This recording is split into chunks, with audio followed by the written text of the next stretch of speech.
And we're live. Hi.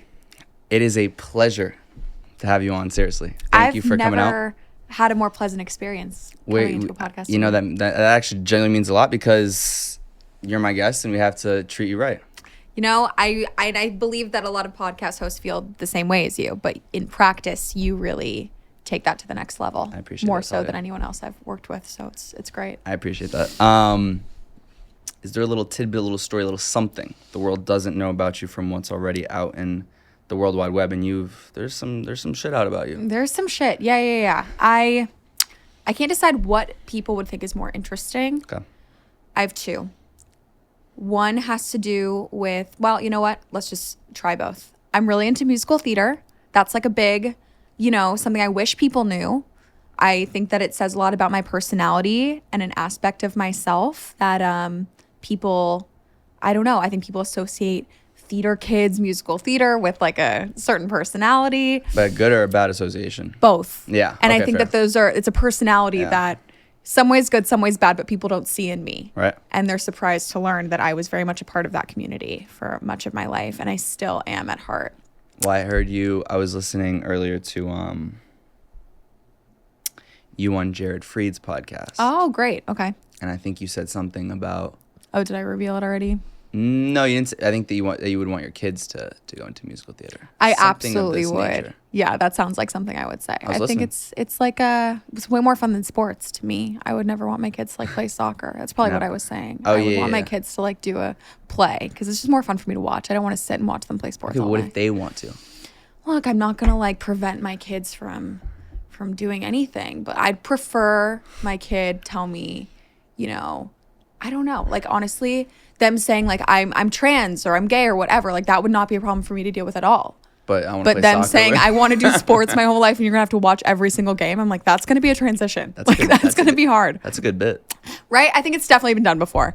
The hardest one for me ever would be if they said I'm a Republican. I could never. Right. But otherwise, What would you actually say? Like, it was like What would I say? Hardcore, not just like a little like right leaning, like hardcore Republican. if they were like QAnon, or no, let's say conservative. Let's say let's between not jump to that. Yeah, let's not between QAnon and like a little bit right leaning.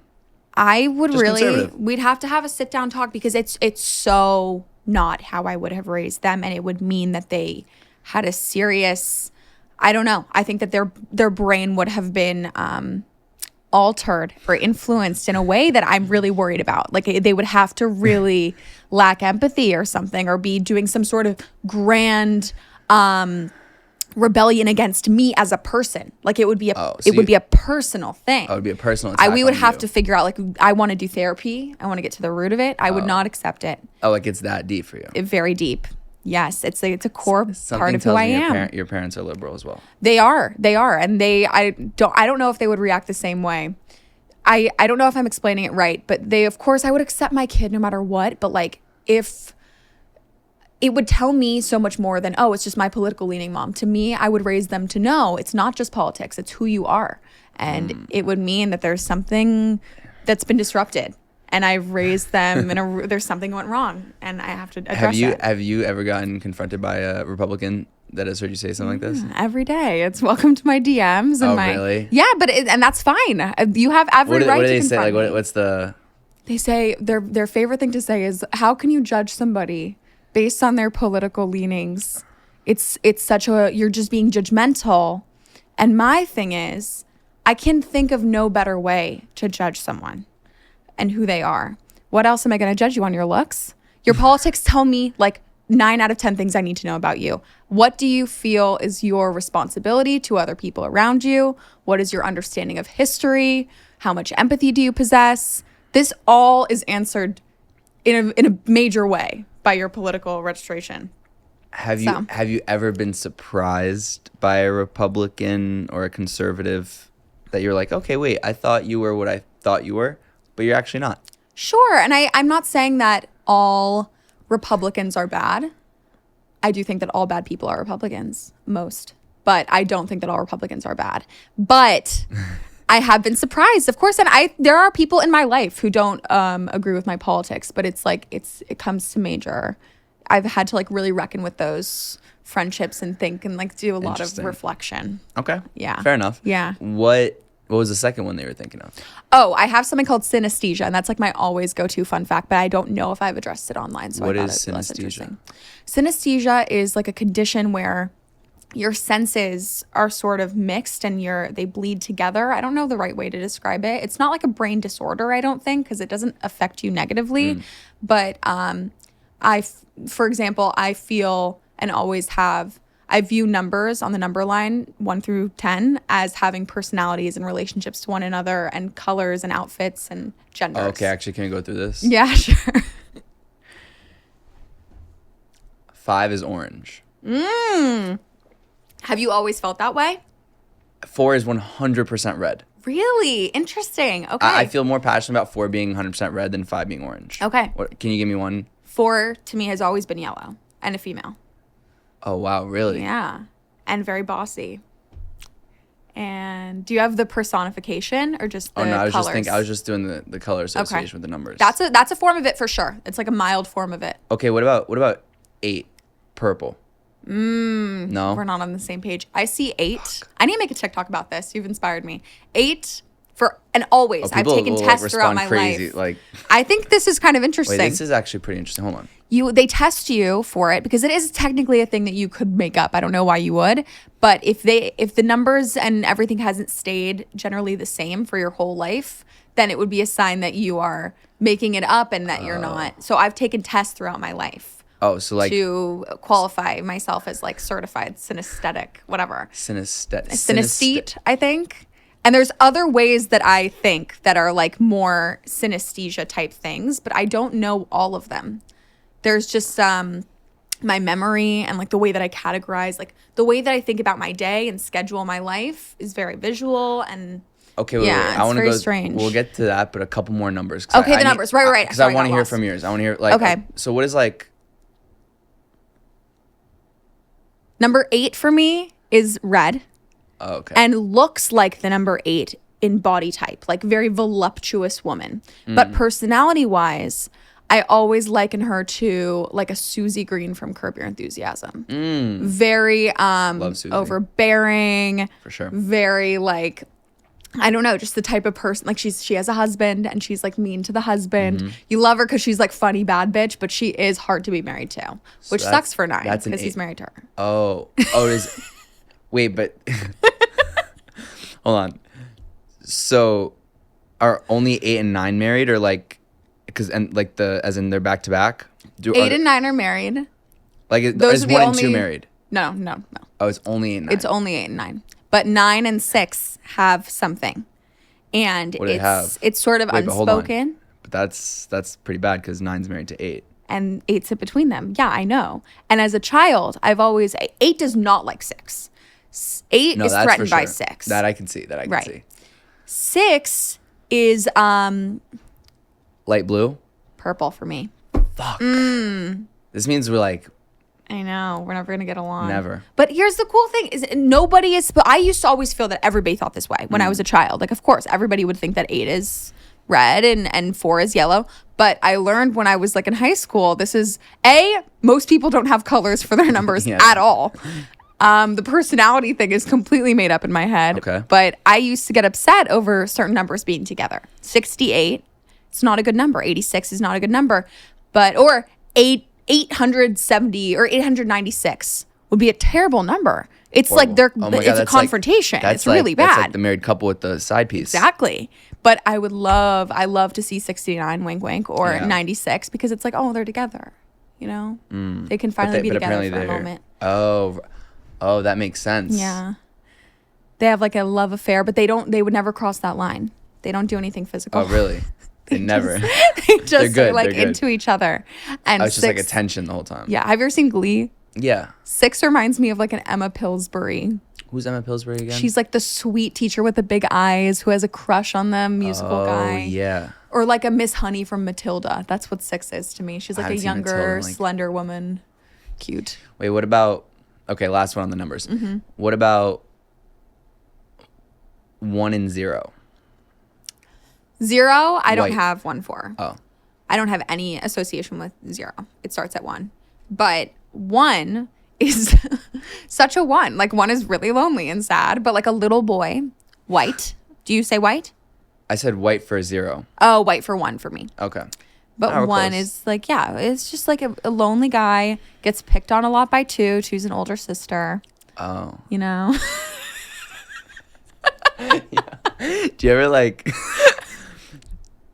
tell people this and they're like, yeah, no. Usually, I remember the first time I ever told someone, I was in the car with my carpool going to like 9th grade, and one of the moms is driving, and I tried to explain it, and she was like, Talia, yo. like, this isn't normal. And I was like, doesn't everybody have this? It's like a thing that starts when you're little. Yeah. And she's like, no, absolutely not. And that's when I started researching and figuring out like it was you were like a a weird synesthetic. thing. Yeah, it's like it's a type of this synesthesia, and there's also more advanced forms of where you can like taste a color or a number sparks like a smell or something. I think Kanye West and a couple other artists are like known to hear colors or see taste or whatever. I don't have any of that, but I do have weird memory things and the numbers thing. Do you have, what's one of your weirdest memories?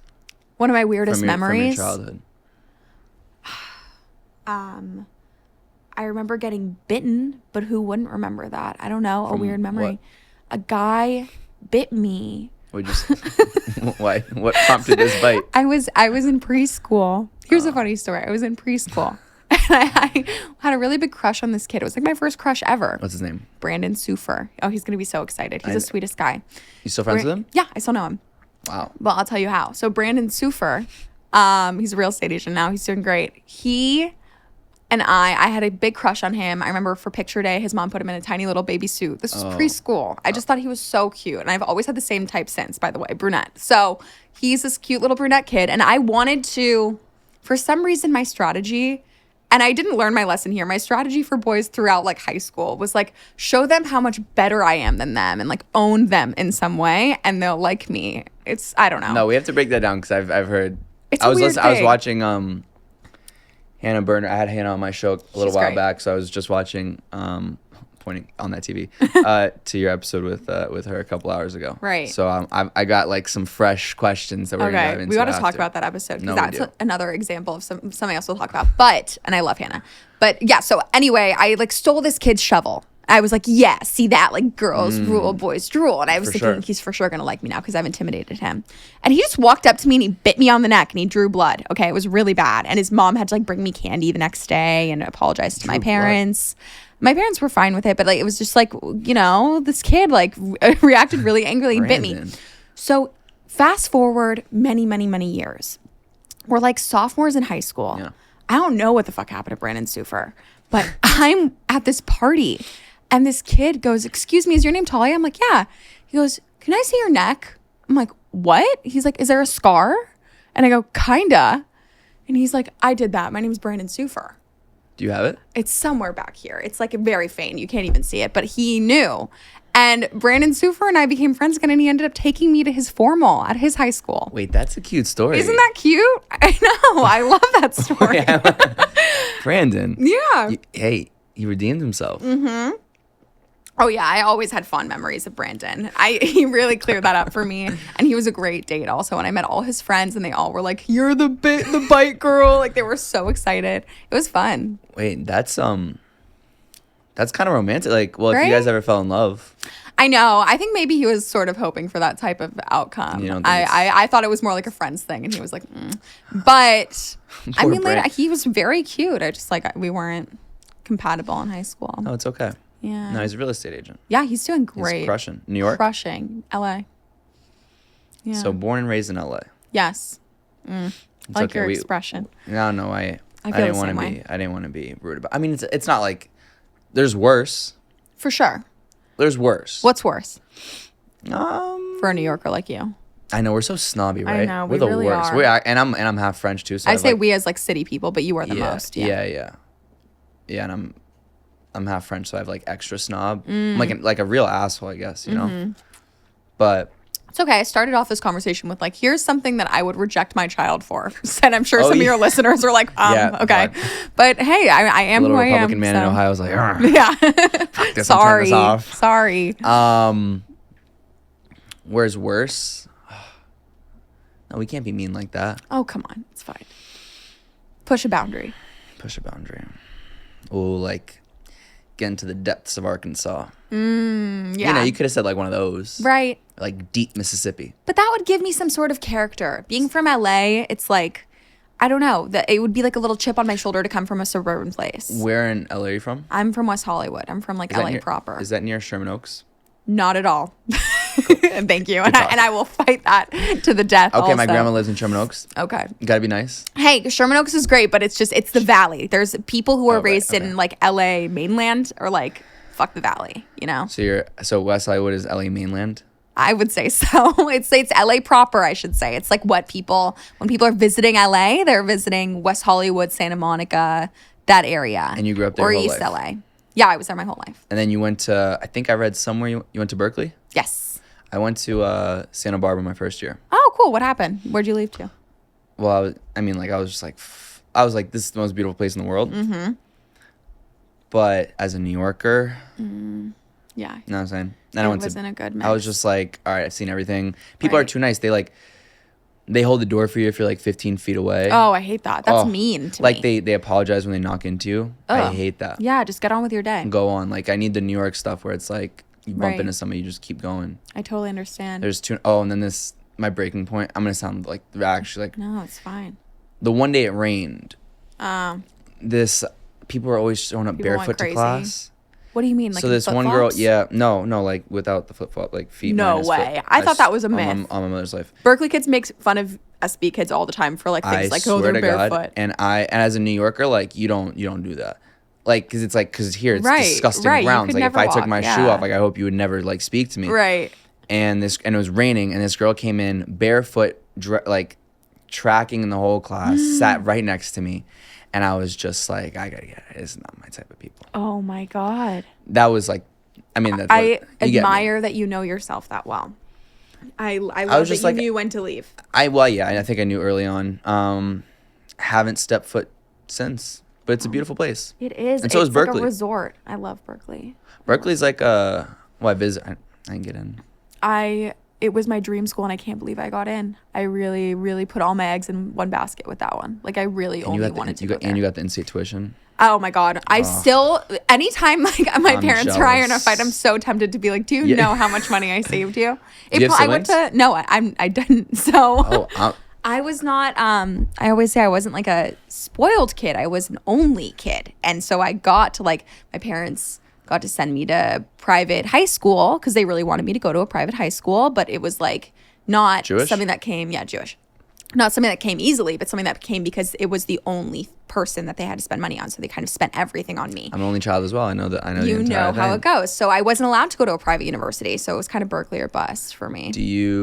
Were your parents together? They are. They are still together. Interesting. Are yours? No. Divorced when I was like very young. So I wonder like being an only child growing up with two parents together. I wonder what that's like. It's a triangle. It's like literally the dynamic. It's like a really triple weird. Marriage. Yeah, they really do use me for leverage in their fights, and like I always feel like I'm on a different side. There's never been a time in my life where I felt there's a really fucked up game that I play in my head. God, if mom and dad, if you're listening to this, turn it off right now. They don't want to listen. It's a human thing for any only child to do. I've Googled it. I know. Okay. I've talked to a therapist about it. Okay. Every time in my life, I've always felt I'm never equal between them. I love them both very much and for different reasons. Okay. They bring different things to my life. Right. But it's always like I'm closer with one than the other for a couple months, then I bounce to the other one. And I've always had this question in my head of if one of them, not who, I like them both equally for different reasons. Yeah. And I really do feel certain about that. I like spending time with them both for different reasons. Spit it out. Okay, fine.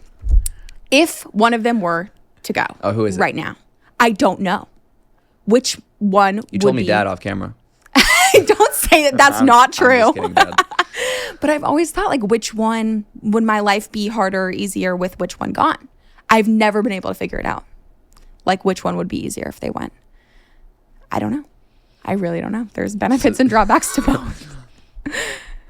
It's really weird. I feel like it would be a little gloomy to go through the benefits and drawbacks of each, but we won't do that to your parents. They're already suffering enough. But wait, so that's like a little bit of an intrusive thought that gets to you every time, no? All the time. I always think but there has it. to be one day in your life that you're like, okay, wait, I think I have an answer. There have been times where I'm in a fight with one or one of them, and Okay, gun to your head right now if you had to pick one. one right now, one of my parents to die. That's so funny. That is I'll tell you, if I did have multiple kids, though, I'd be able to pick like that. I hate when people say they don't have a favorite child. Oh, that's 100. See, but we're the favorite children. We're the golden Yes, children. and I can see. Yeah, it's not hard. I can look at families with multiple children from afar, and my gift is that I can always tell who's the favorite. Always. That's so fucked. There's always a favorite. Yeah, it's true. We never really had to go through that. Honestly, we have such benefits. Yeah. Like, okay, how do you feel about this? Being an only child, does it Mm-hmm. make you want to have multiple kids? It makes me want to have no kids. What about you? Why? That's a whole other discussion because I've never felt a calling to be a mom. But I think if I were, I don't know what a dynamic would be like with multiple kids. I only know what it's like to have one. And my experience being the one, it seems hard to raise children. And I'm only one. So I'm like, if I'm this much of a handful, But I I feel don't want to have any. But I feel like you have, like, and I literally mean this in the best way possible, like, very, like, motherly instincts. Like, Thank you. you know what I mean? Like, I feel like, I don't know, I would, out of 100 people, like, I'd rather see you as a mother than, like, many, many, many people that are currently mothers. You know That what I means mean? a lot to me. So But I feel that way about like a lot of people who are moms. It's like they shouldn't be. Well, yeah, Don't you that's feel a whole that other way? That's a whole other conversation. conversation. But I mean, we're talking about you. So you've never felt like a motherly calling. The calling has never Okay, been there. we're also young. We are very young, but I'll tell you this. I really feel that at 24 years old, if I've never had a single moment in my life where it seemed appealing to me, the thought of having a Never. child, and not just having one, but even like adopting one, it really like repulses me. It makes me feel automatically like I can never do it. And it does not seem appealing in any way. And I feel that now that I'm 24, people's reaction is always to tell me, you'll change your mind, or they start trying to convince me, reasons I should have nope. one. And I'm thinking, what a disservice to the child that doesn't exist yet, that their mom had to be convinced. Why would you want a kid to grow up with a mom who had to be convinced? If a person knows, I feel like I'm doing a service to the world by not bringing in a child who was not completely wanted. If you wanted a kid your whole life, you should have a kid and you're going to be a great mom. If you had to be convinced into it, or like maybe my husband in the future was the one who wanted it, so I kind of reluctantly was like, okay, I could get myself to rise to the occasion. That's not fair to the kid. You should really want it for multiple years. I believe that if you're 24 and you don't want it, you shouldn't have one ever.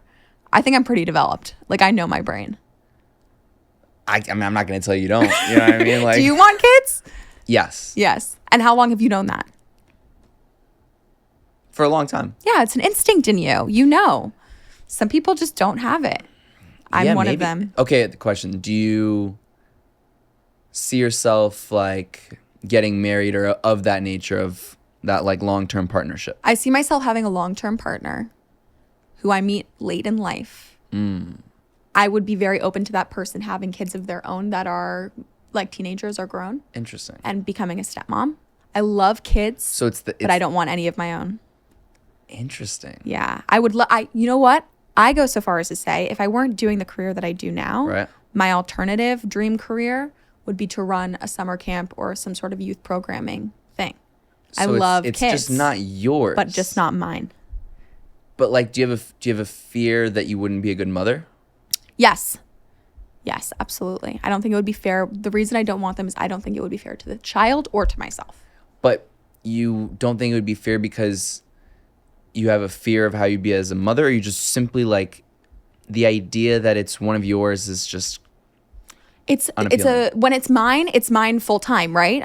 It is my sole responsibility. I think that when you have a kid, it should be the number one thing on your mind pretty much all the time, right? What do you want the number one thing on your mind to be when Myself. And my growth and prosperity and having fun.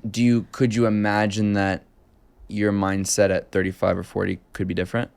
Are you open to If it I have changing? achieved everything else that I wanted to achieve in life, and I find myself with lots of money and lots of spare time and no other goals personally that I want to achieve, then the next thing would be, fine, why don't I adopt a kid? Is the actual, like, physical act of having a child play into this? No, I actually would love to be pregnant. Jesus Christ. Weird. I think that pregnant women are so cute and they have such a glow. And I love when I get really full on a meal.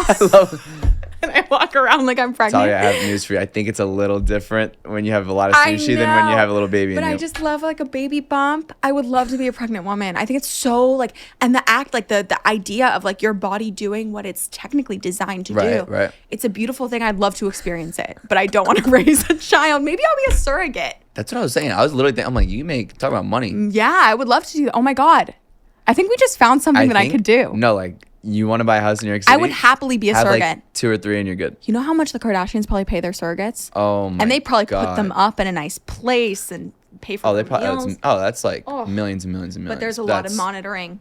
They make sure that you're doing all the right stuff. They're probably like locked into a room. And I couldn't vape for so long. If it were my own kid, I'd vape and eat sushi all the time. Big vapor? Big time. Jeweler? Or like just... I have like a little like disposable jewel. I would still be jeweling if I could, but you can't buy them anymore. Oh, yeah.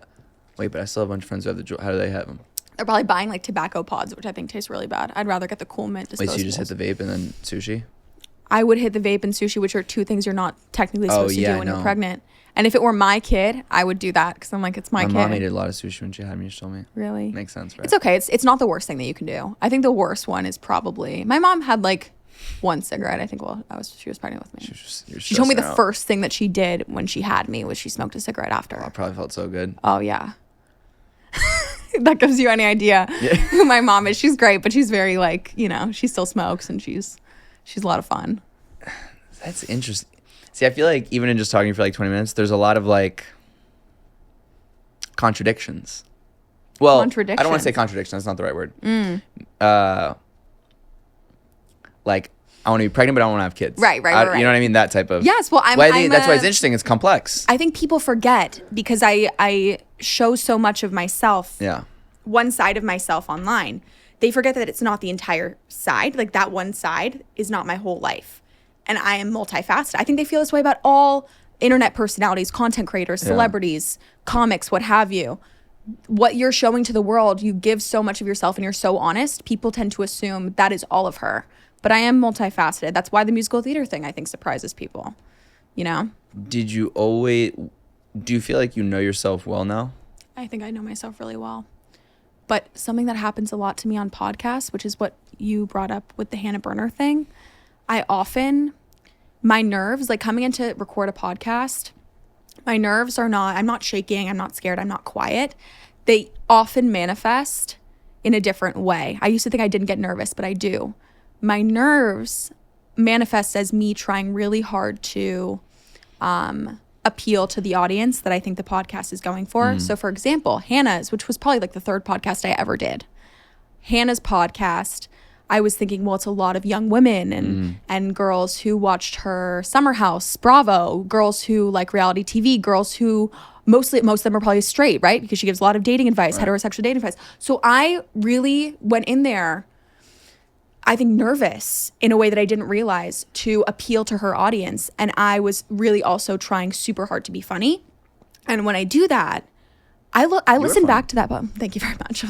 But I listened back to that podcast and I'm like, who is that? Like, I really wouldn't answer any of the questions the same. And I think I kind of black out. I went on Drew Afuelo's podcast recently. She's brilliant. And I think I was really nervous to be on a podcast that was taken so seriously and so big. And I haven't listened to it yet, but I remember walking out of there being like, I wasn't myself. I just wasn't myself. Like, I didn't answer the questions the way I would have. And Hannah's, that's what scares me about like going on dates and stuff, is I think like, oh, people are going to like listen to podcasts before and then know me. And I'm like, that's not a correct depiction of who I am. I've never even thought about that. Yeah. You don't think about girls listening to your podcast before they go out with you? Honestly, no. Really? It's terrifying. It's like such a big part of your life. Wait, that's terrifying now that I think about it. If I were going out with you, I'd listen to the podcast to get a sense of who you are. Fuck. Yeah. So if you're listening to this so far, I feel like this has gone really, it's been really honest. Well, that's why I think, what you were just saying right now, the part that really I think is important in general, and for me, that I try to apply to every aspect of my life, is what you're describing about how you feel about yourself. Mm-hmm. That for me is always the most important. Like, I know that I'm going to make mistakes. I know that I'm going to do X, Y, Z. But at the end of the day, I just want to know that I was myself. Right. You know what I mean? Mm-hmm. Then I can sleep. It's really hard for me to sleep. And that's like the hard part when and I thought, from a spectator's point of view when I was watching the podcast, it was funny. I mean, obviously there's a bunch of different topics that could play into that, but I didn't feel like I was looking at somebody who was trying to be somebody else. I'm glad. But it's interesting. But that's why for me it's interesting to hear that you felt that it wasn't you. I really felt that it wasn't me, and I feel that because you were trying to be like maybe like talk about like too many sex things or whatever. Yeah, I was trying to talk about sex stuff. I was trying to like hit on like what is something that a straight 20-year-old girl. Well, sure, but Hannah's more experience, and she's herself. And she's amazing. I love Hannah. She's the best, but she has more experience with doing a podcast every week, and I had my own podcast at Betches for a while. Oh right. We did a season. And those every time, first of all, I can't listen to them anymore because I was so new to podcasting. It was the first time I'd ever done a podcast. We were so green to it. I would interrupt her all the time, or I'd say things that I didn't want to say, or whatever. And I can't I think it's good. I think you should be looking back at this time in your life in your early 20s and looking at a version of yourself from a year ago and thinking, who is that? I think that's good that I'm growing so much and so fast. But oh my God, I think that podcasts are place where I happen to really lose sight of who I am. And Hannah's questions that she does at the end. Right. I listened to how I want to do her podcast again because we've also gotten closer and I think it would be more fun. But the questions are great. And I answered every single one of them in a way that is no, that is a lie. I don't feel that way. You know what I mean? So and that you think is rooted in nerves. Yeah, I think I just was really desperate to be quick. And when I'm trying to be quick or funny or appeal to an audience that might not be, I don't know, that I really want to like me, I lose myself. Do you think you generally try to appeal to people or people please? I used to not. I used to be so confident in who I was.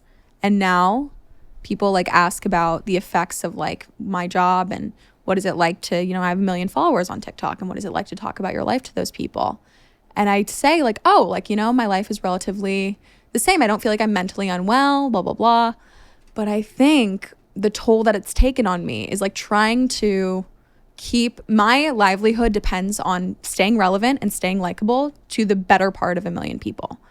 And I think that pressure, there are harder jobs, and that's not what I'm saying. I'm very blessed to have the job that I do, but that pressure of staying likable, staying relevant, while also I can't just shut up. I can't stay not, giving hot takes. I can't stop doing what I do because that stops my job. So I have to keep doing it, but I have to make sure that every single time it's going to hit the right audience and it's going to be likable. I can't fuck up. If I lose this audience, I lose my livelihood and I lose everything.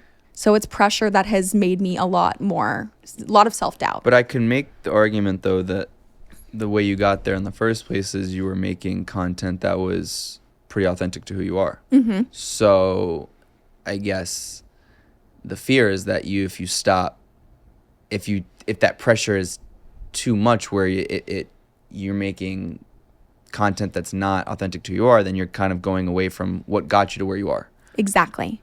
I feel that the more I try to keep my audience and people please and keep everyone happy, the less I stay true to who I am.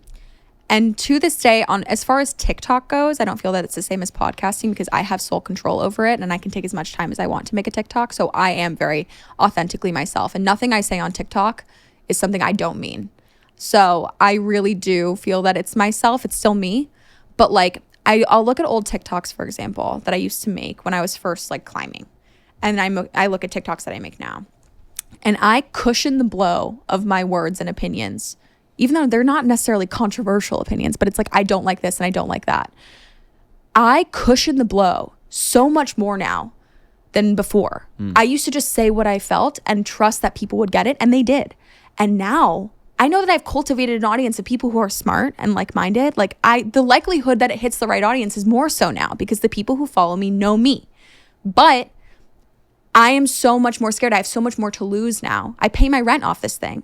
So now I'm I cushion everything with I just try to make sure that it cannot be misconstrued in any way. Right. And I'm a lot more heavy-handed with my words, or is it not heavy-handed, but I say a lot more. I don't get to the point as quick because I'm so nervous now for losing it. Yeah, but do you want to always live like that? It's a terrible way to live. Yeah. It's awful. It's taking a toll too. It's like, as I said, it's making my self-talk negative, you know? Also because like, I don't even think that in that mindset, like I have no doubts that whatever, I'm not even saying this to flatter you, like I have no doubts in whatever you try to do, whatever routes you go, whether it's you pivot to any other, you know, I guess adjacent field, you'll find success. But I still think that like this is, in terms of longevity, it's hard to have longevity, A, in general in social media, but B, like I think if like you're living in fear. I mean, yeah, whoever got successful from living in fear. Well, right, but also I feel like our generation loves somebody that's not cushioning. Right. And I think that's kind of like from what I can observe of that's like why people really like you is because you weren't cushioning. Right. And why people still like you because you're not like, it's not like. Right. You know what I mean? I think that I've manufactured a lot of it to look like I'm not cushioning and I'm not filtered. The word that people always say that kind of peeves me is Talia is really unfiltered. And I say, you have no idea how fucking filtered I am. Like it's so, there's nothing that wants to come out of my mouth that truly would anger anyone. But I'm so scared of it being misinterpreted that I make sure it goes through such a filter. And it's not how I used to be. And I have to really check myself and make sure like stay true to you. Who's gonna cancel you? Well, hey, I truly, I have no opinions or nothing that wants to, as I said, nothing that wants to come out that I think is worthy of cancellation. I have no thoughts that are awful or harmful. And you treat people with respect. And I do. I don't have bad thoughts and I don't have any skeletons in my closet. So then why not go for it? Because I'm afraid of the way that the internet, have you ever felt, I don't believe that cancel culture is truly real, first of all, especially for someone who looks like me. But I think that the drama of like the 2-week news cycle, whatever 2 weeks I'm going to be under fire for like somebody misinterpreting, like somebody who's chronically online on Twitter is offended by something, me talking about Selena Gomez in a way that they found to be harmful by analyzing it in this certain way. Mm-hmm. I think that a normal, logical, not chronically online person would find all of my takes to be like, that's an okay thing to say. Everyone would say everything that I think in the privacy of their home, and it would not be the least bit controversial. But I am scared of the uprising of a bunch of illogical people getting mad at me and just having to deal with that for 2 weeks. I just don't want to. I'm scared of the drama and I'd rather just live a peaceful life. I've had bouts of like, you know, the podcast, whatever, like making people angry, getting bad reviews for a week straight, whatever, because of something that I felt in my heart is miscommunication and not truly indicative of me being a bad person. And I know that, and all the people I love and all the people who follow me know that, but I still hated getting canceled for a week. It sucked. So what, I guess, what was the true feeling of being canceled if you had to describe it? Even if it was for a week. I wasn't even canceled, but it was the feeling of people really not judging your character based on one clip, one thing taken out of context. What was the clip again? Oh, this was the time that I'm referring to. I am scared, but I have such PTSD from it. On our podcast with Betches, we were hired to do this podcast it was called Bad Vibes. And, you know, if you read the bio of the podcast, it was like no one on the internet is safe. They're going to be dropping their unfiltered, buzzword, opinions, names, everything, first and last, dropping names about other people on the internet. And we, you know, they wanted us to draw in a Gen Z audience. That was our job. And by doing that, they were like, don't shy away from controversy. And it worked. We got a really big following of Gen Z women. But we had in a person who was like a blind item specialist, and they wanted to talk gossip of different New York City influencers. And at the time I wasn't aware of like the reach of our podcast and how it sort of still felt, we're like on our 3rd episode ever of recording a podcast, and it felt like it was just me and my co-host and the producer in the room. I hadn't thought about how this could affect other people. And I was trying so hard to do the job that I was hired to do and like be controversial the way that Betches wanted us to be, to get these young women to listen. And, you know, and I don't want to blame it on Betches. They didn't want it to go this way either. But we said, you know, about 2 or 3 other influencers, we just shared gossip that we heard. And it was so mean and not who I am. But I was trying so hard once again to appeal and get people to listen. And I remember being like shocked that people even heard it. I'm like, wait, this is a real podcast and people hear. But the only one, the 2 people that we did speak about, who I really felt it was deeply unfair, took it so graciously and were so open to us apologizing and accepted our apologies in a way that I don't even think that we deserved, even though I didn't mean any malice. Right. They were so nice about it. You can see how nervous I get talking about this. It was so bad. Yeah, I can tell. But they were so kind about it. And to this day, I don't know, they might hate me secretly, but they have not shown me that. They've been so kind. And they seem to have really gotten past it quickly. So it was great. But there was another person who worked at Barstool who I remember we said something like, oh, she's so funny. She's so hot. She's cool. But I hate that she works at Barstool. Whatever, because I don't like Barstool. And her people wrote into her podcast and said they talked about you on a podcast in which they discussed other women. And they shared gossip. And I don't think that if she heard that podcast episode, she would have been offended. But she responded to it and asserted, I didn't listen. I think I kind of maybe remember this. It was a good week of like really bad like PR. We can talk about it after. But no, she responded, rightfully so. But she heard that people were talking about her. And she said, I didn't listen to the podcast, but you're talking about other women. You're gossiping about them. And it's, I remember the quote was like, you're setting back women 10 years, which to me was like, okay, you work for Dave Portnoy, so don't tell me about feminism. But I was like, she has the right to say that if she didn't listen to the episode, right? She doesn't know what we said. And that just led all these people who hadn't listened to our podcast ever, didn't know anything about us, to come and just repeat her words to me and say, you're a bad feminist. You're talking about women. You're setting back women 10 years. And part of me was like, you're right. It was a shitty idea for an episode. But also it was like, this isn't me. This is 5 minutes of my life that was taken very out of context by a person that I legally can't respond to. And I can't do anything. And I all I wanted to do was say, like, come on our podcast and we'll talk about it. I wanted to talk to her. Right. I wanted to tell her I'm sorry, but also listen. And Betches pulled the episode. That wasn't our choice. I wish that they had kept it up so that she could go listen. So this is like serious. It was serious for a week. I think now I kind of know who and what you're talking about. It blew over. It always does. It always does. Like, see, nobody cares. I wasn't canceled. Everything is fine. And this girl's great. I really hope that one day we can be friends. But I wasn't canceled. But it was the shittiest week of my life. Right. And I never want that to happen again. You know what I mean? Yeah. So that's what happened. And it was really hard for my co-host and me as well. You know, having a bunch of Barstool fans in your DMs is not fun. Yeah. No, I've had a couple Barstool people on that I think are related to what you're talking about. Yeah. But yeah, I know that in general. They're funny and great. I really like them. And well, the two I had are Grace O'Malley and Caroline, who are both, I mean, very gracious and lovely people to me. They're hysterical. So, I don't know who Caroline is, but Grace is hysterical. Yeah. But Grace is the best. she rightfully so probably doesn't like me anymore. And that's okay. Yeah, but I had a feeling I wish that we could talk it out. Yeah. Yeah. I don't know. I wish. One day, if you hear One this. One day. I mean, let me know. What's so funny is, like, I know now, like, getting to know you both, like, it's so petty, stupid shit. Like, y'all would be next to each other, like, bantering the whole time. Oh, I know we would. That was the sad part, is I know we would. And it was partially my fault for agreeing to do this podcast, but I was like, I fucked it up by not thinking and trying so hard to be funny. I mean, it's crazy that, like, no, but I can also understand, like, episode 3 and you're like, this is, like, the goal of your show. Like, right. You're not, especially if somebody gets to know you, they know that you're not here to...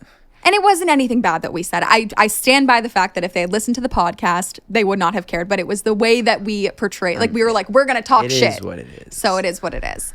But, that was a scary time in my career. And that was like the first time that I ever had a taste. This was what, like a year ago? This was a year ago. Exactly. You really remember. Oh, I remember. And it was the first only week of March, time. 2022? It was literally like the first or second week of March. It was the only... And you survived. Look at you. I survived. And it was the only time that I've ever felt like I lost the public. Right. And it was very small niche. It was deeply embarrassing and humiliating. And all I wanted to do was shake the shoulders of everyone and be like, no, but listen and look at who I am as a whole. And this isn't me. But you can't do that. And it's one of those things where it's like being a public figure means reckoning with, like, not everyone is going to have the correct interpretation of you. And you have to be fine with that. Right. And I'm like a person who's really trying to be fine with that. And I'm not. But do you think, like, if you exponentially blew up, let's say tenfold in the next month, you'd be ready for it? No, but I'd have to roll with it, right? I think that I was, like, born to do what I do, but maybe not on that scale. Why not? the part of it that is the least appealing to me, and I know that this is like so cliche and probably what everybody would say. Spit it out. The part of like what my job is that is the least appealing to me is the loss of my anonymity. And I know that I can't do what I do. People always say like, okay, well, you don't have to be a content creator. You don't have to do what you do. And I challenge that with like, yes, I do, because it is the only thing that I can do, that I'm good at, that I love, and that I can make money from. There are a lot of other things that I'm okay at, but I can't make money from them. And there are other things that I could make money from, but I can't be happy and do what I do. I feel that I have something to say to the world. If I don't say it and I don't have this platform to reach people and see if people agree with me and like shout my voice into the world, I will go crazy. Like I have to do this job. It's who I am. And I talk to people who are like, you know, studying to be doctors. They're in residency. They're working 26-hour shifts and they're complaining to be my friends. And would I ever tell them, you don't have to be a doctor? No, it's their calling. This is what they must do. But there's drawbacks. So for me, the drawback of what I do is loss of anonymity. And that's the price that I pay. Have you felt like when you're in the city, like do you get recognized? Like have you had a lot of moments like that? Yes. And it's not a part that I like at all. Like what give me like some of the interactions, how they go. People come up and they touch you and they grab. Some people are lovely, but like me as a person, I don't really want to talk small talk with anybody ever. I don't want to be stopped in the street, but it's part of the job. And these people technically with their eyeballs are paying for my life. So I have to show gratitude. Have you ever seen Seinfeld? Yes. Do you remember the episode where Jerry's neighbors like start wanting to talk to him and because they know him from that sign, that poster in the lobby? No, but I could kind of picture how it would go. The idea is that the loss of his anonymity is really annoying for him because now he feels like he has to say hi to everyone. And it's not that he is an asshole and is going to snub them when they say hi. The hard part for him is that he feels guilty and he has to say hi. It would be better and easier for both parties if they just didn't know each other so that they could ignore it. And he would never feel like if someone comes up to me in the street, I'm never going to be rude. I'm always going to take like a ridiculously long amount of time and talk to them because I feel so happy and grateful and I want them to feel good about talking to me. But I would rather not talk to them altogether. But I know if they come up to me, I will. I'm never going to just be like, no, fuck off. So I'll wear like a mask and sunglasses in like really college student heavy parts of Manhattan because I don't want to stop and chat for 5 minutes. And I know that if someone stops me, I will. Does it happen frequently? In college heavy parts. In parts that are like riddled with 20-year-olds, yes. If I were to go to like the Upper West Side, no, it wouldn't really happen. So. And I guess it could only increase. It can only increase. And that's like, I want to keep doing my job, but that's what's going to happen if I get successful. Are there other, because you were saying about kind of goals and things that you would want to do, I guess be like stupid wealthy before you consider having little babies. What would some of those things be if you had it your way in the next 10 years? Other things that I want to accomplish?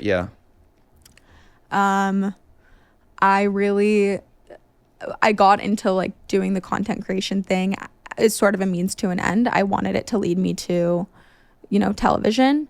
I always wanted to be in political satire. At first it was late night. I really saw myself like working for The Daily Show. I don't want to be a writer anymore, but I would still love to be a correspondent. I would love to have my own type of show that has to do with that. I don't know if you've seen like Andrew Callahan, All Gas, No Breaks. Oh, yeah. It's a big inspiration of mine, the idea of like talking to people across America. And I would love to write a show and have like a comedy. So in the next 10 years, it would be to like transcend the TikToker thing and get to a place where I can like make long form traditional TV. And that's my goal. And if I were to do those things, say I won like an Emmy by 35, I would be like, okay, I guess I can have a kid now. You know what I mean? This kid thing is funny. It's literally like your last fucking resort. You're like, yeah. If I have to, if I'm successful, bored. If I get the Grammy, like. Right. But if I get bored, Jesus Christ. Poor kids. If you ever have kids and they're watching this one day, they'll be like, babies, I'm so sorry. Mommy loves you. Mommy loves you. She really not as much as her Emmy that she doesn't have, but she loves you.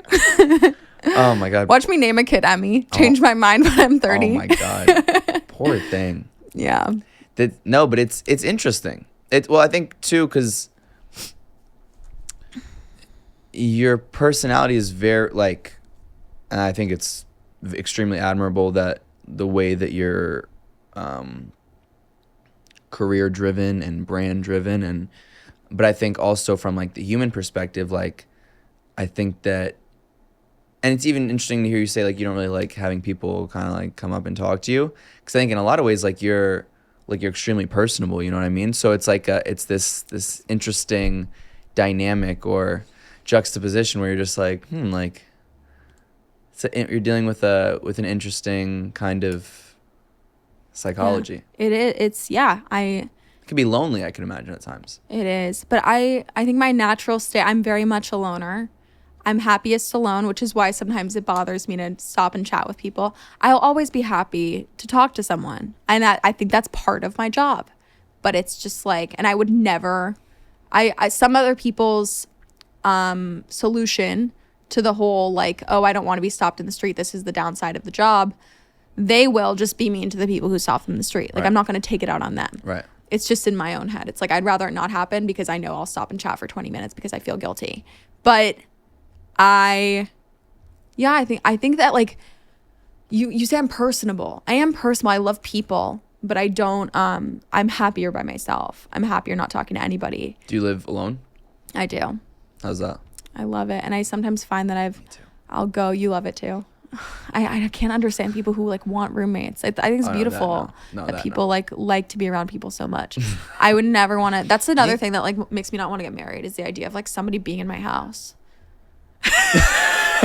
You mean like your husband? Yeah, like Or, what if I like- came home? Have you seen Sex in the City? I keep referring to Yeah. these shows. There's a great episode, my favorite episode ever of Sex in the City. It's an episode called The Good Fight. Okay.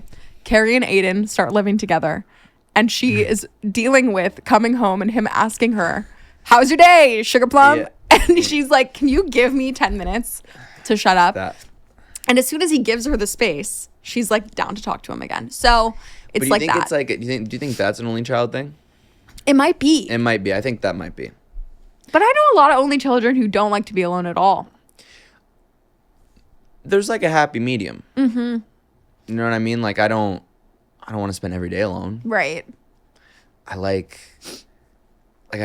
much rather be in my situation than having a roommate. But like, you know, when you spend like if you're working all day, stuff like that, like it's nice to go and like see people. I'm not a hermit either. I try not to be. Do you feel like it's better for your mental health to live alone, or worse but makes you happier? Is it like is it a life enriching pleasure or a guilty pleasure? Well, that's a good question. I think it might be a guilty pleasure. Mm-hmm. I think, but I'll be honest, like sometimes it's, have you been in a long-term relationship? Mm-mm. Have you? Mm-hmm. Are you in one now? No. Okay. And I think, but that was also when I was younger. Uh-huh. And I think in like my, I guess, professional life, like the one thing that I think is, that I don't like Mm-hmm. is being able to experience all these cool moments professionally and not share that with somebody. Mm-hmm. That I think makes me upset. Like if I'm going, I don't know, I'm like, I won't bore you with examples, but like I've traveled to a bunch of different cool places to like record shows with awesome people. Mm-hmm. And I'm like, you know, and then you're like staying in a nice hotel and you're like, you know, you're like in God knows where. And you're like, but you're alone. Mm-hmm. And you're like, oh, this would be so fun to share this experience with somebody that you love. And so that I think is very lonely. Mm-hmm. But I think in general, or even like on the day to day, you know, like working super hard and then like having your person sounds lovely. But then there's also moments where you're happy to do it alone. So it's like, I think like the only child thing like plays into it many times. But then there's also like, I grew up alone. That's my mentality. I also was like divorced parents. So like I was always independent, like when I was younger. So it's a weird one. I think that being alone, I used to view it as a life enriching thing and something that I kind of like thought myself to be better than other people because of. Like, I was like, oh, I'm able to be alone for long amounts of time very comfortably. Sucks for you. I'm more mature than you are. Right. And I still do feel that it's very important to be able to live alone once in your life and feel good alone. But now it's gotten to a point where I'm like, girl, like it's so my natural state. I'm so comfortable being alone. I'll go days without talking out loud and realize that later. And I'm like, isn't that what weird? the fuck? It's so weird. And I don't mind it, but I know that it's probably bad for me. And I find myself when I get into conversations after those periods alone, I'll stutter more. Like, I'm not as good at articulating myself. I can't find my train of thought as quickly because I spend so much time alone. So I know that it's better for me to exercise my brain and talk to people, but I like it being alone. So it's like a guilty pleasure. And the idea of celebrating with other people and going on vacations and enjoying like the fruits of your labor with other people, to me, doesn't sound exciting. Well, it does. The idea of like having a partner who makes you super happy and like to travel the world with somebody who is so much fun and like enriches that experience is great. If somebody's going to come in and make my life better, why would I reject such a thing? But I have yet to meet a person who feels better than being alone. Interesting. And I would never it would either have to be a person who feels better than being alone or be alone. I would never want somebody who is so. And that might not exist because the whole thing about relationships is compromise and it's not always good. But for me, it's like, why would it not be? Like, I guess my preconceived idea of you is that you had, when I asked you the question of if you had been in a relationship, like I would have said, oh yeah. Just because I think you have like a maturity, well, I mean, obviously a maturity, but also like a level of like wisdom and understanding about yourself. And I think oftentimes the understanding of yourself can come through being in relationships and stuff like that, which I think is pretty amazing that you're at this point, you know, and we're young and knowing that about yourself. And that's why I'm not anti-relationship. I'm so down for people to like grow and learn with another person. Have you ever had a craving to be in like into a relationship? Yes, but I haven't really felt that since like early college or high school. But I've experienced like love and intimacy and had long-term, like gotten to know somebody over many years. There are people who have been in my life that are romantic, but we've never been in the same place long enough to like do a serious relationship, but we've grown together and learned together. Did it scare you? The ones that there were like 2 of those people since I've been like 18 who I like really, really, really liked to the point where it scared me, the idea of losing them. But the other ones, I'm like, I don't know. You should be afraid you're going to lose me because you're great. But like, I don't like fear losing you. I will be fine without you. But there were like 2 that were like deeply, you know, it was really scary. And I was almost glad that we couldn't have a serious long-term relationship, and maybe they were long distance or we were at different points in our lives, because I was like, at least I know that I can't get further attached. Interesting. Yeah. How much do you think your parents' relationship plays into your idea or desires or lack thereof of a relationship? A lot. I think that my parents, not necessarily purposefully, have created a level of cynicism in me about relationships. They are great colleagues. They are great people who, they're companions. There's good synergy there. How long have they been together? 30 years? A little longer than I've been alive. So yeah, close to 30. I don't know, 28 or something. But I think that they, you know, my mom has explained, she's like, after this many years of being together, it's like there's not always like romantic excitement or love. And I think that they would both agree with that. And I would agree with that. I'm like, how can you feel butterflies with somebody who you have lived with for 30 years? I get it. But people insist like, oh, you're a lifelong partner. So to me, seeing them together, I'm like, they're friends, they're colleagues. But do I think that they are like romantically in love? So then I'm curious, I think you mentioned a little bit on Hannah's show, but like, are you actively dating? Yeah, I'm not like looking. Right. But I'm like happy to go on a date for fun. Interesting. That makes sense. Yeah. Well, that's why I'm curious, like the mentality, if the mindset is like, okay, maybe not necessarily like relationship or looking for it, then, you know, like, I guess why date? And it being fun or having good moments or meeting new people, I think is a good enough answer. Yeah, I love to talk about dating on TikTok and stuff too. I would go so far as to do like a dating show. Like, I think that would be fun, like project for me. I think that dating is a great way to, like, a good topic through which to tell a story and to be funny. And I just love the idea of going on dates with people and meeting new people. So I love to talk about it. I love to do it. It's fun. The other night I went on a date. I'm in no way looking for a relationship. I wasn't even like really browsing Hinge or anything, but I got a notification. He asked if I wanted to get drinks that night. And I didn't even think he was that cute. But I was like, sure. Like, why not? Why wouldn't I? Because it's like fun. It's exciting and fun to meet a new person. And I don't know. I feel like I got some like perspective out of it, like material out of it. And I only say that about him because he was a dick, I could tell. But like, I wouldn't say that about a really nice guy. But it was just kind of like a night where I was bored. So dating is a fun thing to do. And I think that it's a freeing perspective, especially for women to adopt. If anyone's listening and is looking for a new way to view dating, try dating not looking for a boyfriend. Just try dating to date. It's fun. You know, I think what's interesting about our generation is that I think they really want to date, but they don't know how. Mm-hmm. I think, and tell me if you agree as a guy, I think that dating has really changed since our parents' generation, obviously, needless to say, but like dating apps and the presence of social media, for men, I think it makes dating a lot harder and monogamy a lot harder.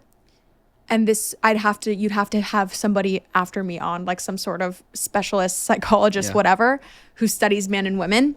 But men, I feel like, have the sudden access to all of these options.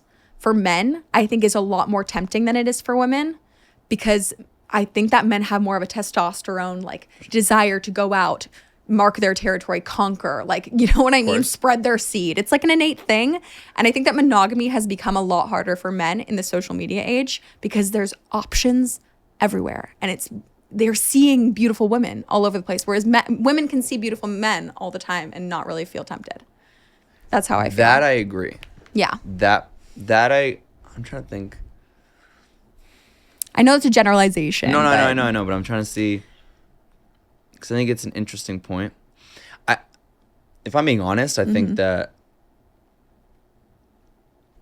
regardless of the apps and the availability, I just think that generally speaking, generationally, and I've seen it, I'm not going to expose the different generations, but at least of people in my life, that men, if we're just talking about men, are dating apps or no dating apps or social media, they're all kind of the same. It's the same. It's a lot of the same mentality. I guess now, if you want to see all your options, you can see them at your disposal. Right. Before they were just finding the alternative ways to do that. Right. So it's, that's what I think is, men are like dogs. You said it, not me. No, like, I'll be the first to say it. Yeah. Like, they like three things, and those three things they love, and they just can't get enough of those three things. Yeah. I hate to say it. I think that men, the nature of men, from where I'm standing and from what I do and the types of men that I interact with on the daily online, men have changed a lot in recent years. Okay. As women have changed. I think that women are becoming more woke, forgive the buzzword, to the fact that we don't need men to like live.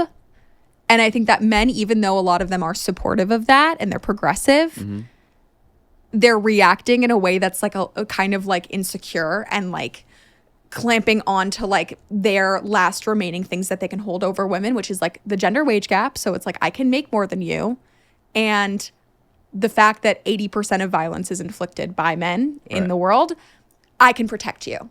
So there's these two things that they're kind of like grasping onto as like, these are the two ways that I can still serve women and that they still need me for protection against other men and for money, because it's a lot easier for me to earn than for them. And they're like really, and that's where we get this like alpha male personality that's like rising to the top of our algorithms. This man who needs to like, this idea that they need to assert themselves as like, no, women, you can't. Just, it's this big thing, like this big topic of like, you can't take care of yourselves. I still can. You still need men. You still need men. And it's made men a lot more like, not all of them, I don't want to generalize, but more aggressive when dating. So then With dating. Mm-hmm. So then I guess my question to you is, because I think I know, like, in recent, I would even say in like the last year, right? I think that there's like this, and I've heard the conversation honestly on both sides, obviously more on the male side. Mm-hmm. But I think also like there are women who some of those more masculine tendencies, mm-hmm.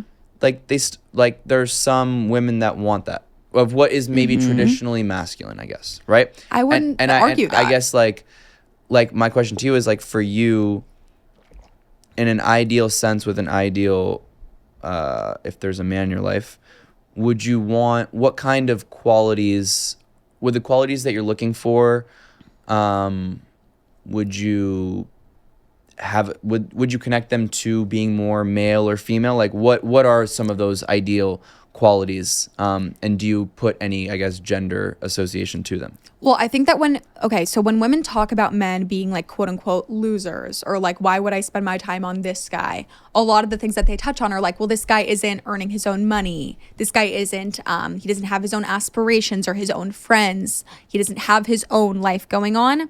And a lot of men interpret that as, well, see, women are still looking for the alpha male nuclear family where the man is the provider. They're still looking, they talk about how they want to be empowered, right. but they're still looking for the male breadwinner. Right. That's not what women are saying. We're saying that in a world, in a society that is built for men to succeed, mm-hmm. for a man to not be having ambitions and to not be working towards a personal success, a life that is fruitful, it's such a turnoff. We're not looking for a breadwinner. I'm not looking for a guy who can provide for me. Right. I'm looking for a guy who has his own life and goals.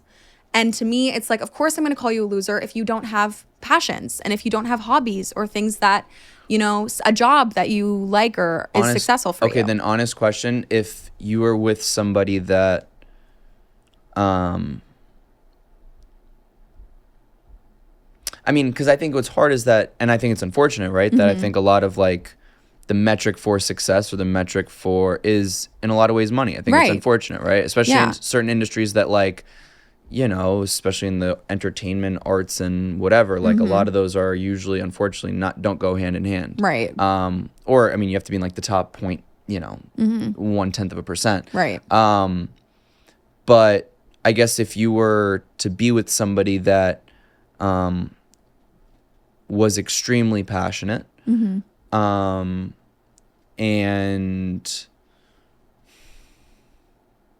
But maybe you felt like wasn't able to take care of themselves from a financial perspective, do you think that would hinder or taint your long-term vision with them? I would be lying if I said it didn't at all. Of course, in any person, man or woman, to me, mm-hmm. whether I'm looking for a romantic partner or for friends, what would be appealing to me about a person who like cannot pay their own rent? Like right. It's not, I want somebody who is driven and right. finding some success and isn't going to completely lean on me, right. friends or lover. Like it's not attractive in anyone. But I don't think that it would be, the main turnoff would not be that he can't provide. It would be that he is not smart or savvy enough right. to find a way in the world where he can make money and sort of follow that passion. I think that especially for a man in the society that we exist in, it is a lot easier for them to earn money and find ways in the world to succeed.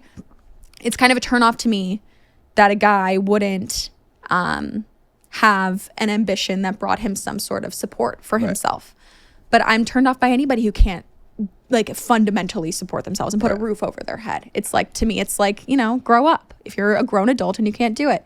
But it's not like a guy or girl thing. It's just like an everybody thing. Are there traits that you associate that you like that would be deemed, quote, like healthy masculine traits?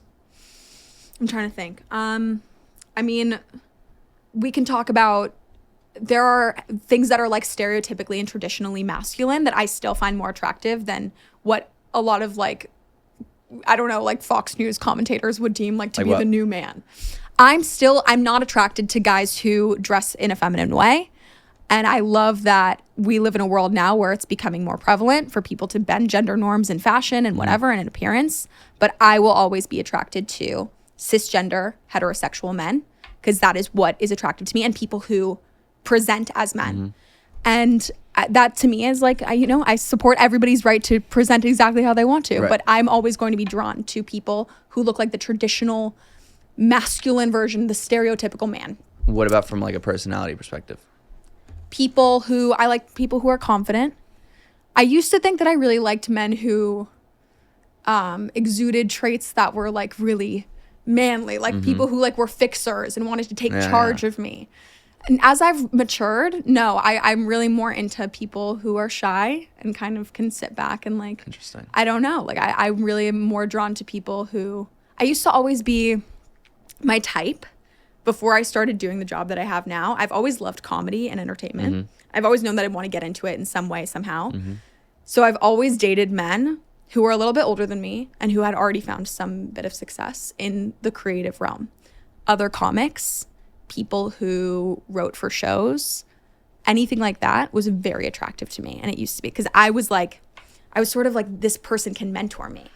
Now, I am not attracted to anybody who is in my realm in any way. Right. And I can respect them and find them super cool, but I don't want to date them because I think that I've gained a sense of self of like, I don't need a man to bring that part of life into my life. I'm doing it for myself. I'm the creative thinker. I'm doing creative projects. I don't need to like critique a guy's or like work with a guy on one. I would love to date like a lawyer or like, I don't know, like an engineer or an artist or something, like a painter, but like not a comedian. Yeah. So that's interesting. I think I've like found it within myself to like validate myself, and that way I don't need like a fellow comedian to like validate me.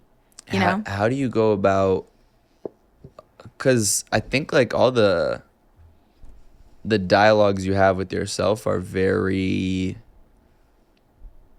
healthy and very honest. And I think that a lot of our, people our age, I'm just even thinking about my friends and people that are in my life, like I think they would benefit from being able to have more of those dialogues or more of those self-reflections that it at least appears on the outside that you have with yourself. Do you analyze and see it that way or not as much? No, I think I'm very hard on myself in ways I'm trying to work on. And I think that my self-talk, I know that like something I'm proud of is I'm good at articulating myself, and I think I'm a very rational person. Like I think that my train of thought is something that is rational and considers a lot of different angles. But the self-talk that I use just for my own little self, the thing that never comes out, the voice in your head, that one is highly irrational, really mean, and I'm desperately trying to fix it and I can't. And everyone has it, but I think that, I'm glad to hear that somebody thinks that I'm a rational, healthy thinker. Like the stuff that comes in the top of my head is healthy, but the back is not. Well, yeah, I mean, look. Is anyone's? No. Exactly. I have some fucked up thoughts, and you got some, and you like, there's moments where you're just like, how the fuck can I even think like that? Right. But I still think that there's a level of, but even in those moments, I think being able to at least articulate the way you are, I think that a lot of people our age, especially with the pressures of socials and stuff like that, they're just struggling to like actually sit down with themselves and be like, okay, yeah, this is how I actually feel. I don't feel this because I saw X person do it. Right. But I actually feel this way. This is how I actually want to go about doing this. This is how I want to go about doing that. And, it's creating a lot of self-doubt and honestly, a lot of like paralysis in my opinion. Like people just like, they're frozen. Right. And it's sad because I see a lot of really smart people our age, that's like, they're so gifted, they're so talented, they're so smart, so a lot of things, but like they're just scared because they don't know themselves, and they don't know their limits, they don't know their boundaries, they don't know how to approach professional aspirations. So I think it's important, especially now that you have a massive audience, in my opinion, is, I'm sure you're already doing it tenfold and you probably don't even see it, but like people, especially people our age, like it probably resonates. That's probably why I think you've gained the following that you have, is because they relate to a lot of things you're saying, you know? Or it might not even be what you're saying, it might be the way you're articulating. Because for some people it's hard. Like what you're articulating, it for you it comes off easily, but for some people it's not. I think that's the main reason that I do what I do, aside from like making people laugh. Like the goal is to be entertaining. It's not always to like make a difference, but if there's anything that I'm going to say that's like not really funny but is about life and that I want like maybe a young woman to take from my page, I really am very happy with people saying things like, oh, you said what I was thinking but I didn't know how to say it, or you've articulated something that I could never articulate. I think that's like one gift that I can use for the better. And I'm like, it's like my favorite comment to get. Like if there's anything that I could be doing to be articulating things that other people just wish that they could say, but they can't find the right words. I think that that's a great service for me to be providing the world, if you can call it that, you know?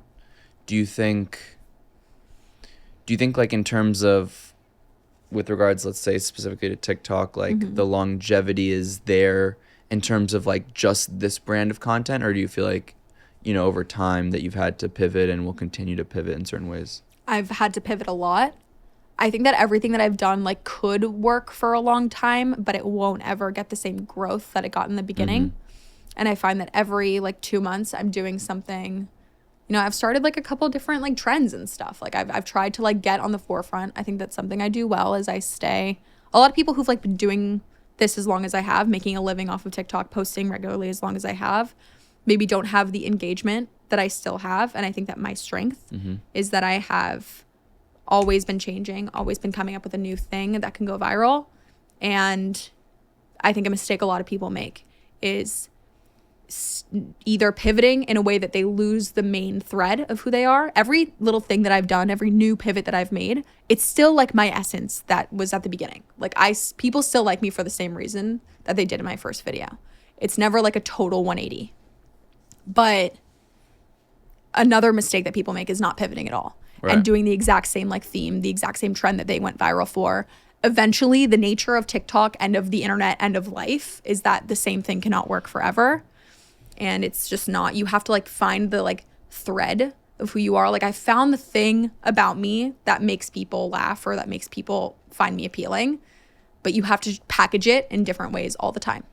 And that's what keeps you relevant. And for me, it's like, it's important to stay that way. But I also think a mistake would be to only do TikTok forever and to never try your hand at other adjacent things. Well, especially because I think that your skills and your brand and personality and intelligence and all of that, like, is so, like, you would find like, when we were talking about like late night or writing or SNL or whatever, you know, daily show, like that, I feel like is a very natural progression. Thank you. I think so too. And I mean, I think that I'm hopefully, the bummer of this is that I like put in a lot of time and effort into the TikTok stuff, and I've gained an audience that you probably wouldn't ever be able to gain in this amount of time by just doing stand-up or by writing for people. But those other things, the traditional things, are really important. And as of right now, you can't be a correspondent on The Daily Show that was hired off of just TikTok. Well, because TikTok's been around for a year and a half. Exactly. And unfortunately, I think that in 10 years, 5 years, it'll be so different. Well, I think... But I'm hoping to be... And I've tried my hand at stand-up and other stuff. But, like, I would hope that I can be one of the first who is hired for mainly having built an audience online. And I know that that's going to anger a lot of people if it happens. And, like, you know, stuff like that. But I think that this is, like... If Jerry Seinfeld were around and he got started and was my age in 2022... he'd be on TikTok too, as much as he would hate to say it. So and I think that's what happens. And even speaking of somebody that we were talking about, like Hannah Berner, look at her. Mm-hmm. Same thing, you know? I mean, I think at the end of the day, when you're trying to climb levels, and I should probably take more of my own advice as well, is like my observation is it's never generally one thing. Mm-hmm. Like when you're like climbing from level A to B to C, it's usually a combination of like you'll have your people that know you from TikTok, but then, oh wait, she's also like writer at the Daily Show. So then you'll have them, and then they now are introduced to your TikTok. TikTok grows. TikTok, you already have a big audience. They now see here, this grows. Like that's kind of like, you know, and then maybe you're doing like, maybe you really start doing stand up more, right? And then it's like all these different things. And so now that's like, in my opinion, that's how you grow the true brand. Right. And I think that a mistake that a lot of people make who are deeply talented and great at, for example, stand up, they're such purists that they don't want to join TikTok because they say, well, I'm the traditional and you don't need TikTok. Look at all these other people in the past. And it's like, that was the past. It's like Dave Attell. Yeah. Well, I mean, no. No?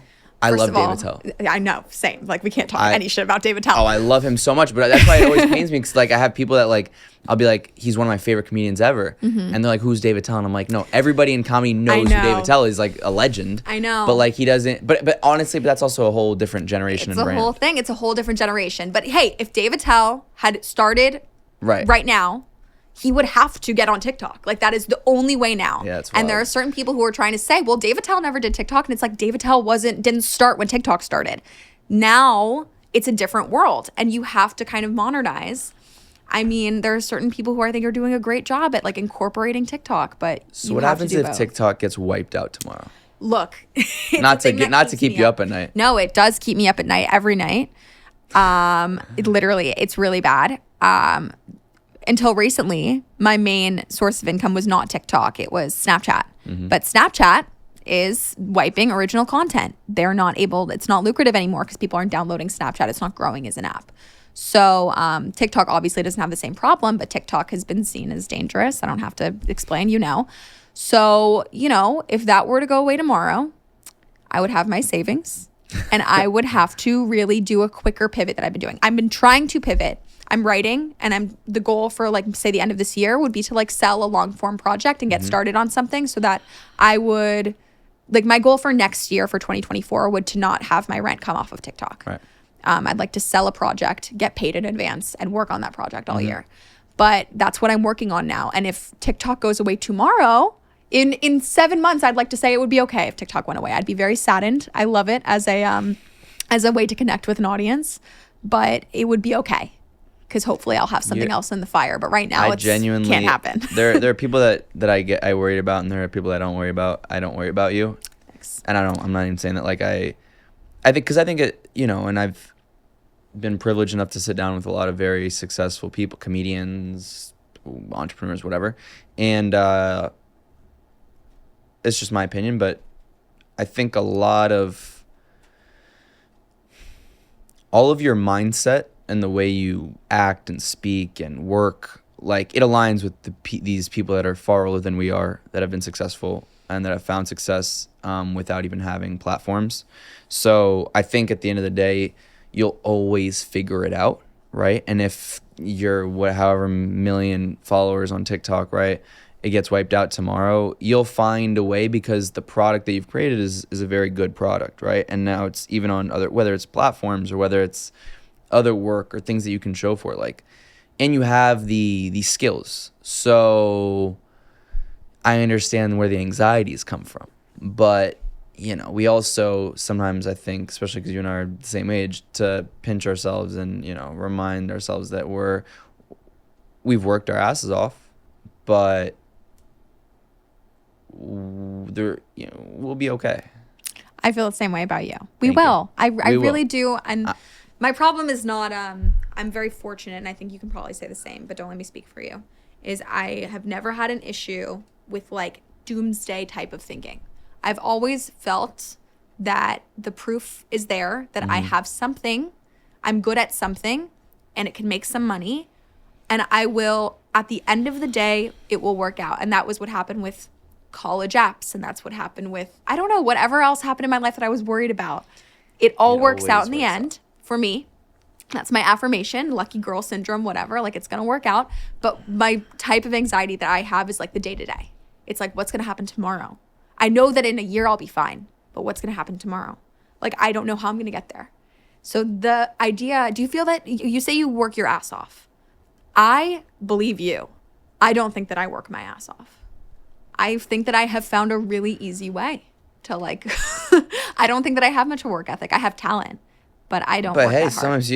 sometimes talent is all you need. Like I think, I don't think so. I'll be honest. I think if anything, I think that I might be the reverse of that. I think that not that I think I work hard because I know that I do. I think naturally, like even when I was kind of scrolling through it, like I barely use TikTok like that, and it's a major mistake, right? But like I'm naturally like I don't think I tried doing like a vlog twice or three times, and it doesn't, to me, it just comes off very.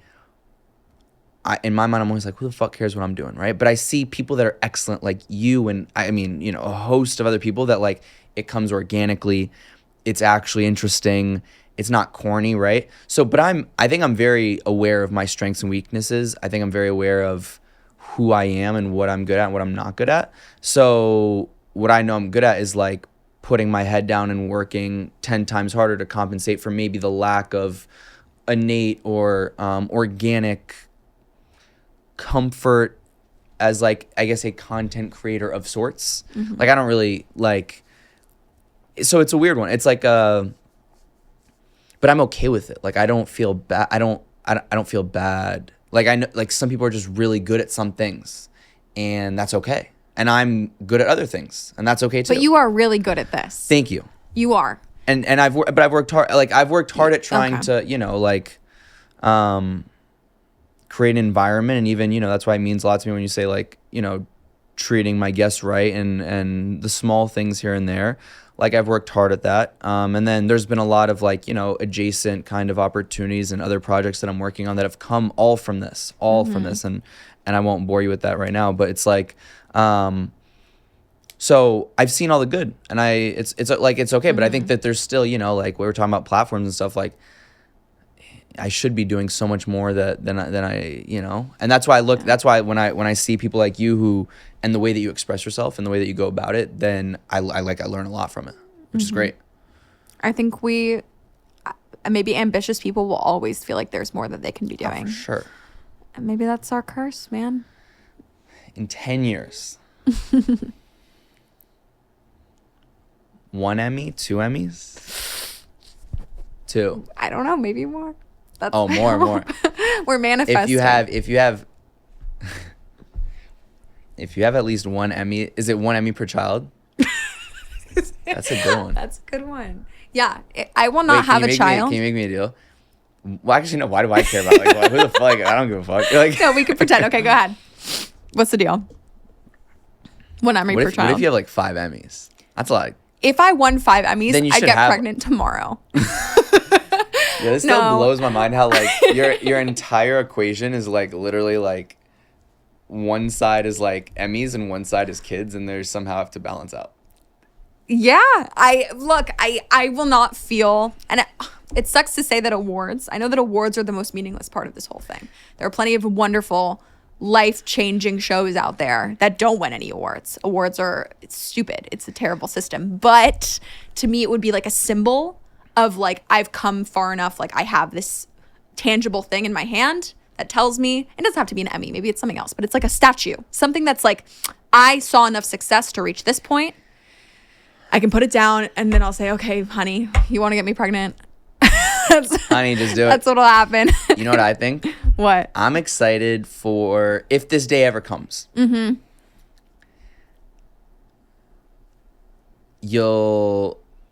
Where you like post like that you're pregnant, and then I'll just whip out. I'll hit my producer. I'll be like, dude, roll it back to that episode, clip it. There's so many podcasts that are gonna be able to do that. They're just like, I don't want kids. I don't want this. If I thought I couldn't have a kid before, now that I've talked about it so much publicly, I really can't have one. The kid would kill themselves.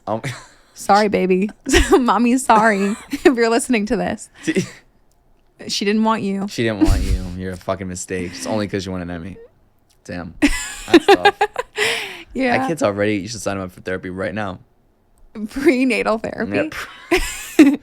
What if 10 years out. While I was pregnant, I would have a therapist talk to my stomach. Oh my God. I just preach at the stomach. It would be, have you ever been hypnotized? No, but I'd have the baby be hypnotized. Have you ever been hypnotized? Mm-hmm. Does it work? Yeah. I did hypnotherapy. My mom had a Groupon. No, wait. See, I've been trying to get this for a while. It was during, I want to say, maybe it was it was during college, and I had found myself in a place. My mom was like, I want you to go on antidepressants because I think that you're like you're gaining weight, or you've lost your work ethic or something. I was just having like a sluggish semester. Right. And my mom got like a deal for hypnotherapy, and it was this Orthodox Jewish man who had a hypnotherapy practice. Jews and their deals. Dude, Nah. you better be Jewish. Yes, Okay. Don't worry. You would be surprised at how many people these days. Anyway. My last name's Levine. So, right. It's almost as bad as yours. Oh, yeah. No, dude, mine's the worst. Yours is. I've thought about changing it. Yours is borderline. It's like asking for anti-Semitism, honestly. Oh, no, it is. Both your first and last. Like, my first can kind of pass for not. I know. My last. And it's so funny when I make a Jew joke and people are like, you better be Jewish. Yeah, and I'm like, dude, girl, like, Talia, Lichtstein, babe. Guess what my middle name is? Oh, wait, don't tell me.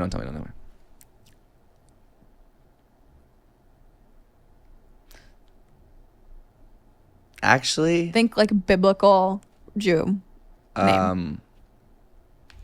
See, I'm not that Jewish to know like the whole. It's Rebecca. Oh, that's really. It's like Jewish. second behind Rachel. Oh, that is. Yeah. Anyway, I was thinking Rachel. Yeah. the Orthodox hypnotist, you sit on the couch and they walk you through like, what does it mean? And essentially you cannot be hypnotized into doing anything that you consciously wouldn't do. So that's kind of how they tell the women who come into the office, you're not going to be able to like take your shirt off, whatever, because you wouldn't do anything when you're under this thing Right. that you wouldn't do normally.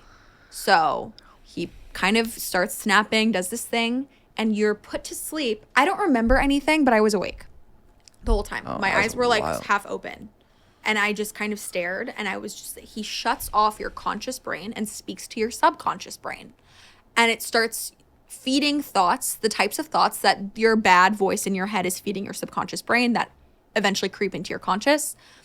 These thoughts are what form habits. So if you're telling yourself positive affirmations or negative ones about like smoking or something, then your conscious brain will pick up on those and start forming habits. So, for example, if I were trying to quit smoking, the guy would lecture me while I'm hypnotized for an hour straight about why I should not smoke. Okay, question. But when you're like, you're like fighting it back because you're like, nah, I don't believe in this shit. Like when you're. No, like you're because like- you're subconscious. It's your subconscious. Okay. Because I feel like I'd be like skeptical all the time. I'd be like, I know what he's trying to do, so I'm gonna like purposely like fight it. You think you want to, but then as soon as you're that's the point of the hypnotist. Yeah, I know, Like, but that's therapy. You want to fight it because Yeah. you're conscious, but your subconscious brain. He was just telling me like, you have a better work ethic than this, and you want to eat better. You want to have a more strict regimen. You want to have a better diet and a healthier, like wake up earlier. And I swear to God, for a whole semester, it might have been a placebo. I don't know. I you're was doing it. waking up every day at 7 a.m. and going to sleep at like 11. Very healthy. I've never had that type of schedule in my life. And I would get home, do my homework right away, eat like a banana as a snack. Like I had no cravings for It's shit food. fantastic. I really was like a healthy human being for like a semester. This is awesome. And then it wore off. So it's Okay. something that you should do like once a semester in your life. Why don't you continue doing it? I don't know. I just kind of forgot. But I'll go I back. forgot about the hypnotism. Yeah, but I'll go back. Yeah. It was fun. It was like so relaxing too because you basically just fall asleep. It's great. Anyways, I've got a lot to. Not the hypnotism I want. Yeah. And they I had- can like convince you that you're pretty and funny and smart. No way. Yeah. I'm gonna sign up today. Yeah. Jesus. All right. So in 10 years, give me so that we can look back on it in 10 years. Oh, Tell is me this, where like you're at. holding myself Mm-hmm. accountable. A little manifestation. In 10 years, I would hope to be someone who is on a late night TV show or has a show or had a show. I just want a show. I want a streamed or cable show. Okay. And I want to be talking for a living. I want to be addressing things like politics and the state of the world in a really funny way. And I would also hope that on the side, I have some sort of, effort, like an organization or something that it benefits women. So that's another thing I hope to be doing. Those are plates I'd like to be spinning in my life. But I don't know. I just hope to be somebody who like people like really look up to, like somebody that I would look up to now. And That's it. There you go. Well, I have no doubts. No, genuinely, I think that it's refreshing too having somebody that's my age that, you know, I think is just has a really good outlook, you know, and that even if, you know, you haven't been doing this that long, or you're not that old, you know what I mean? You're still young, to just have those ambitions and those visions, and now manifesting them. Yeah. So I'm rooting for you. And Thanks. You too. Thank you. And I'll let's check back in 10 years. Let's check back in 10 What's years. your 10-year thing?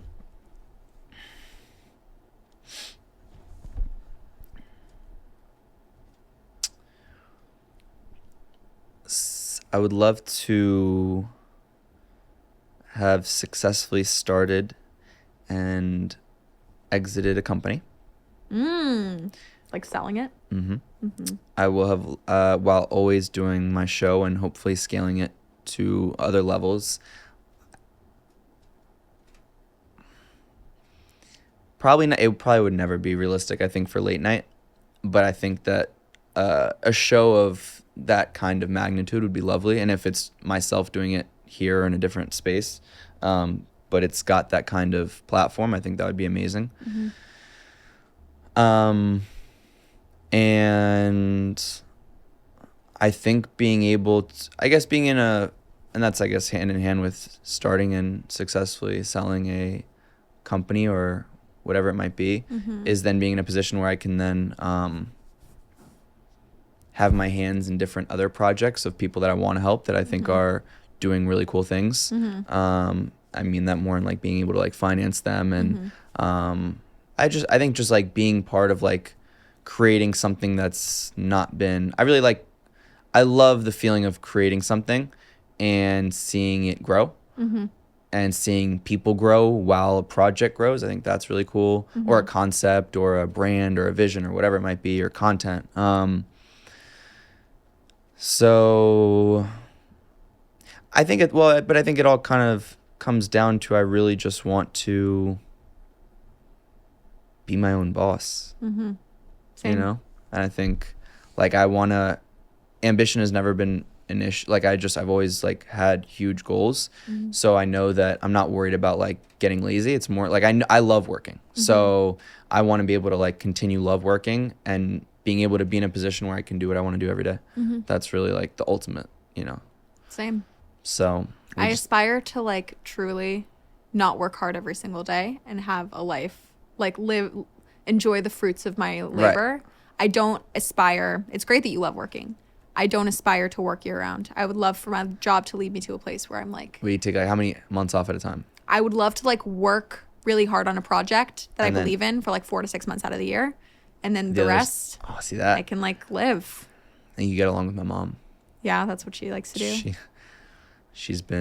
That's exactly what she likes to do. But I get it. Yeah. But you got to work. You got to work hard now. You got to work hard now. I know. While we're still young, while we're spring chickens. Do you see yourself being in New York forever? It's a good question. I love this city. I love, you know what the feeling, I don't know if you feel this as, I guess, a born New Yorker now, or an adopted New Yorker, is the feeling of coming back to the city is like the best. Yeah. There are moments where I'm like I'm going to Miami on Thursday, and I'm like, I'm excited to go to Miami. But when I get back to New York, I'm like, it's such a good feeling. That's how I feel. I don't know. I think I love traveling. I've always traveled since I was young, and I've been lucky enough to travel. And I think it's like, that's one of my favorite things in the world too. So if I could like have a little time here and a little time there, and New York is the home base, and you know, that I think is the dream. That's the dream. Same. So we just got to make the dreams happen. The dreams are going to happen. They are. We just got to. Everything works out for us. We're so lucky. This is the affirmation. This is what you're supposed to do. I saw on TikTok. Oh. We're so lucky. We're so lucky. We're so blessed. We're so healthy. We're so smart. Yeah. We're so, what else? Everything works out for us. Everything else that. We get everything we want. We get everything we want. There's not a single thing we don't get that we want. I'm trying to do that more often. You're supposed to do it in the mirror. You should have Serena Kerrigan on your podcast. I should. She'll make you talk to a mirror. She makes me do it. It's really annoying. Really? But it works for a lot of people. She has a great business model. She's great. I don't even know if I could look at myself in the mirror and do that right. You got to practice it. Have SFK here. SFK. Anyways, thank you for taking the time. Thank you. Pleasure. This was so fun. It was, and I'm sure we'll do it again sometime soon. Boom. Boom. Thank you so much for watching this video. If you haven't done so already, please make sure you like the video, subscribe to the channel, follow me on Instagram at felix.levine, and if you have something to say, please leave a comment.